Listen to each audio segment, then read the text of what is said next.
ಧರ್ಮ ಮಾರ್ಗದ ಅದಿತಿ. ತಸ್ಮೈ ಎಂಬುದು ಸತ್ಯಂ ವದ ಧರ್ಮಂ ಚರವು, ಸತ್ಯವನ್ನೇ ನುಡಿ, ನೀತಿಯನ್ನು ಅನುಸರಿಸಿ ತತ್ವಗಳಲ್ಲಿ ಬೇರೂರಿರುವ ಆಧ್ಯಾತ್ಮಿಕ ಚಳುವಳಿಯಾಗಿದೆ. ಪೂಜ್ಯ ಗುರೂಜಿಯವರ ಬುದ್ಧಿವಂತಿಕೆಯಿಂದ ಮಾರ್ಗದರ್ಶಿಸಲ್ಪಟ್ಟ ತಸ್ಮೈ ಸೂರ್ಯ, ಚಂದ್ರ ಮತ್ತು ನಕ್ಷತ್ರಗಳ ಮೂಲಕ ಸ್ಪಷ್ಟತೆ, ಕರುಣೆ ಮತ್ತು ಪ್ರಜ್ಞಾಪೂರ್ವಕ ಜೀವನದ ಮಾರ್ಗವನ್ನು ನೀಡುತ್ತದೆ. ಮುಂಜಾನೆಯ ತಂಪಾದ ಗಾಳಿ ಬೀಸುತ್ತಿತ್ತು. ಅದಿತಿ ತನ್ನ ಮನೆಯ ಮೇಲ್ಛಾವಣಿಯ ಮೇಲೆ ಕುಳಿತು ಧ್ಯಾನ ಮಾಡಲು ಸಿದ್ಧಳಾಗಿದ್ದಳು. ಅವಳ ಮನಸ್ಸು ಶಾಂತವಾಗಿತ್ತು ಮತ್ತು ಅವಳು ತನ್ನ ಹುಬ್ಬಿನ ನಡುವೆ ಮೇಲೆ ಗಮನ ಹರಿಸಿದಳು. ಅದಿತಿ ಕಣ್ಣು ಮುಚ್ಚಿದಳು ಮತ್ತು ತಕ್ಷಣವೇ ಅವಳ ಮನಸ್ಸಿನಲ್ಲಿ ಅದ್ಭುತವಾದ ಬಣ್ಣಗಳು ಕಾಣಿಸಿಕೊಂಡವು. ಕೆಂಪು, ನೀಲಿ, ಹಸಿರು, ಹಳದಿ. ಪ್ರತಿಯೊಂದು ಬಣ್ಣವೂ ಒಂದು ಹೊಸ ಪ್ರಪಂಚವನ್ನು ತೆರೆದಿಟ್ಟಂತೆ ಭಾಸವಾಯಿತು. ಬಣ್ಣಗಳ ನಡುವೆ ಅದಿತಿ ತನ್ನ ಹಣೆಯ ಮೇಲೆ ಒಂದು ಪ್ರಕಾಶಮಾನವಾದ ಬೆಳಕನ್ನು ನೋಡಿದಳು. ಆ ಬೆಳಕು ನಿಧಾನವಾಗಿ ಸ್ಪಷ್ಟವಾಯಿತು ಮತ್ತು ಅದರಲ್ಲಿ ಅವಳ ಗುರುಗಳಾದ ತಸ್ಮೈ ಗುರೂಜಿಯವರ ಕಣ್ಣುಗಳು ಕಾಣಿಸಿಕೊಂಡವು. ಗುರೂಜಿಯವರ ಕಣ್ಣುಗಳು ಪ್ರೀತಿ ಮತ್ತು ಜ್ಞಾನದಿಂದ ತುಂಬಿದ್ದವು.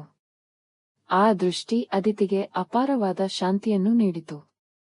ಅವಳು ಆ ಆಳವಾದ ಸಂಪರ್ಕದಲ್ಲಿ ತೇಲಿದಳು. ನಂತರ ದೃಶ್ಯವೂ ಬದಲಾಯಿತು.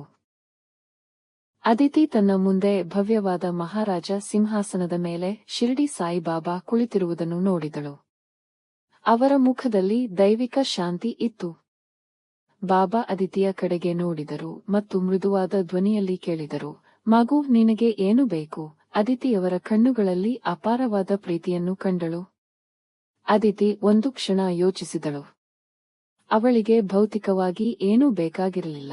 ಅವಳು ಉತ್ತರಿಸಿದಳು, ಬಾಬಾ, ನನಗೆ ಧರ್ಮ ಮಾರ್ಗದಲ್ಲಿ ನಡೆಯಲು ಬೇಕು. ಅದಿತಿಯ ಮಾತುಗಳನ್ನು ಕೇಳಿ ಬಾಬಾ ನಕ್ಕರು. ಅವರ ನಗು ಸೂರ್ಯನಂತೆ ಪ್ರಕಾಶಮಾನವಾಗಿತ್ತು ಮತ್ತು ಅದಿತಿಯ ಹೃದಯವನ್ನು ಸಂತೋಷದಿಂದ ತುಂಬಿಸಿತು.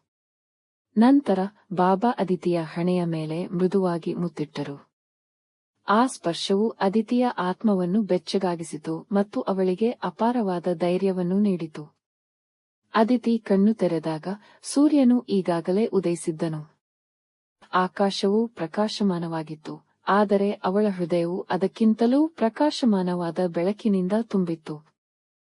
ಅವಳು ಧರ್ಮ ಮಾರ್ಗದಲ್ಲಿ ನಡೆಯಲು ಸಿದ್ಧಳಾಗಿದ್ದಳು.